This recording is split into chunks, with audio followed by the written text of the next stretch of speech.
Olá, eu sou o professor Ricardo Ribas e vim trazer para você conteúdo sobre licitações e contratos administrativos de forma didática e sem enrolação. Se você tem gostado dos meus vídeos, eu peço que você se inscreva no nosso canal, ative o sininho, dê o seu like, a sua opinião é muito importante para nós. Hoje nós vamos falar sobre os benefícios da Lei Complementar 123, os benefícios que as microempresas, empresas de pequeno porte, os microempreendedores individuais, as cooperativas e também os produtores rurais possuem nos certames licitatórios. Bom, a Lei Complementar 123 ela surge em decorrência de um cumprimento à Constituição Federal lá no seu artigo 170, inciso 9 e no artigo 179. A Lei Complementar 123, depois das suas últimas alterações, Lei Complementar 147 e Lei Complementar 155, hoje em dia é aplicável a todo e qualquer órgão público. Então, se você é um órgão municipal, estadual, não é porque você talvez não tenha a legislação lá no seu município, o estado é mais difícil, lá no seu município, que você não vai aplicar os benefícios da Lei Complementar 123.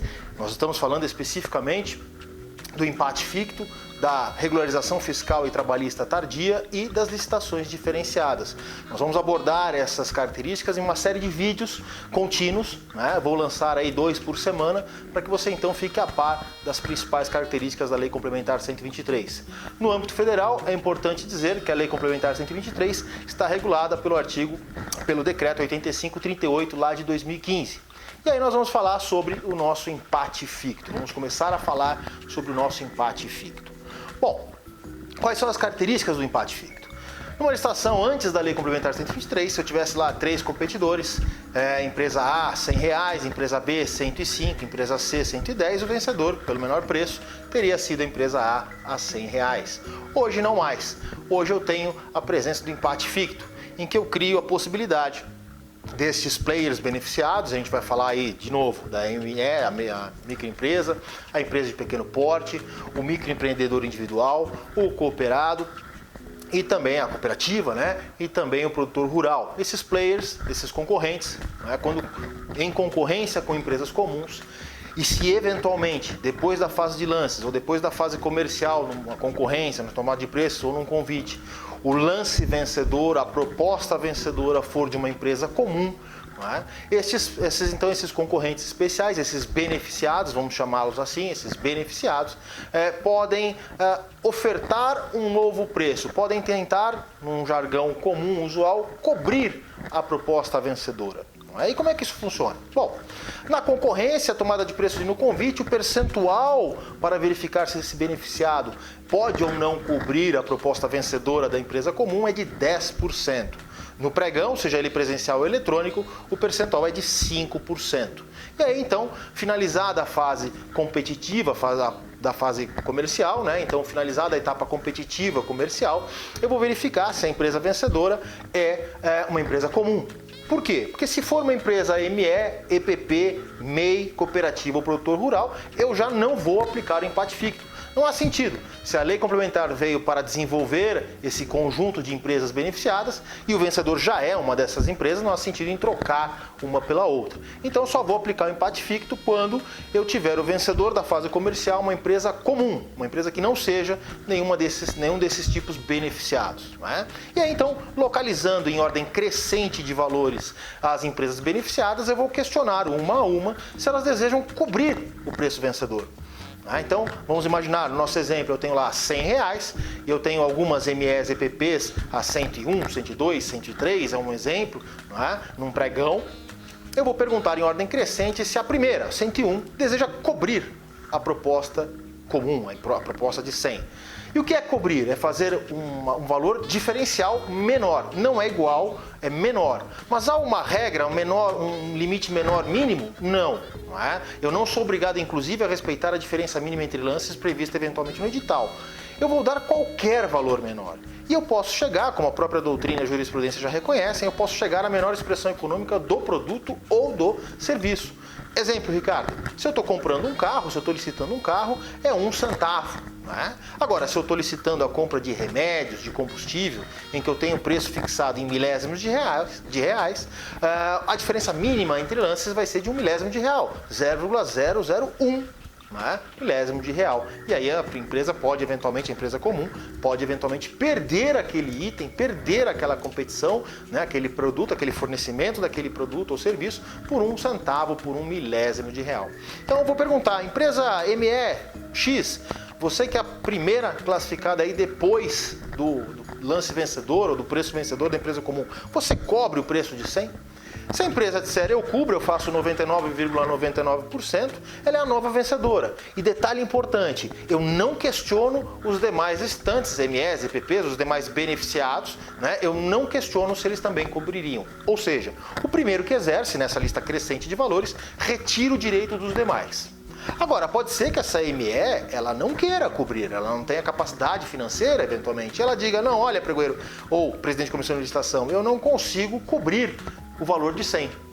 Acabou por aí? Não. Eu vou verificar se existem outras MEs e EPPs dentro do percentual, pregão, presencial eletrônico 5%, demais modalidades 10%. Vou verificar se existem outras empresas, né, que atendem esse percentual e vou questionar em ordem crescente. A primeira que exercer, tira o direito dos demais. Agora, vamos imaginar o seguinte, vamos imaginar que a ME que estava com 101 disse que não quer cobrir, eu vou para a ME logo em seguida, que está com 102, ela diz que quer exercer o empate ficto e nisso a ME que estava a 101 muda de ideia. Ela pode mudar de ideia? Não.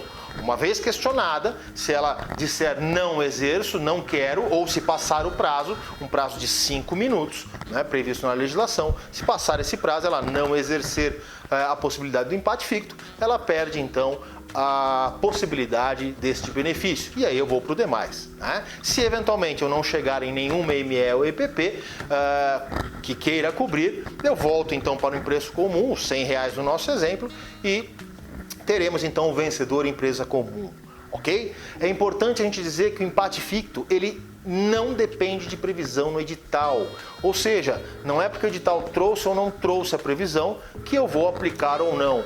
Mesmo que o edital não traga a previsão, eu vou aplicar sempre o empate ficto, ok?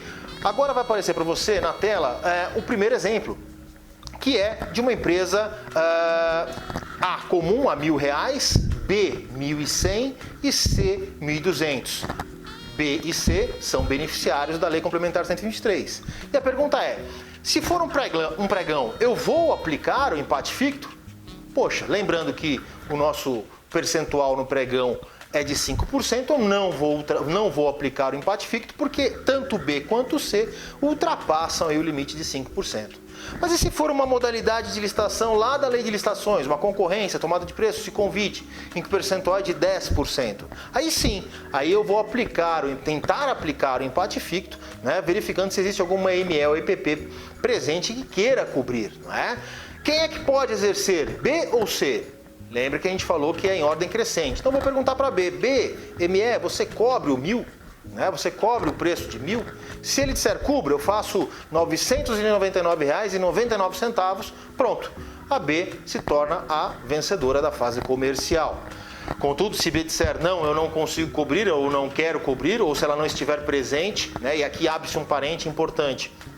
Se ela não estiver presente, eu não posso questioná-la por e-mail, por telefone, pedir um fax, ela tem que estar presente em sessão para poder exercer o benefício. Eu vou então perguntar para C.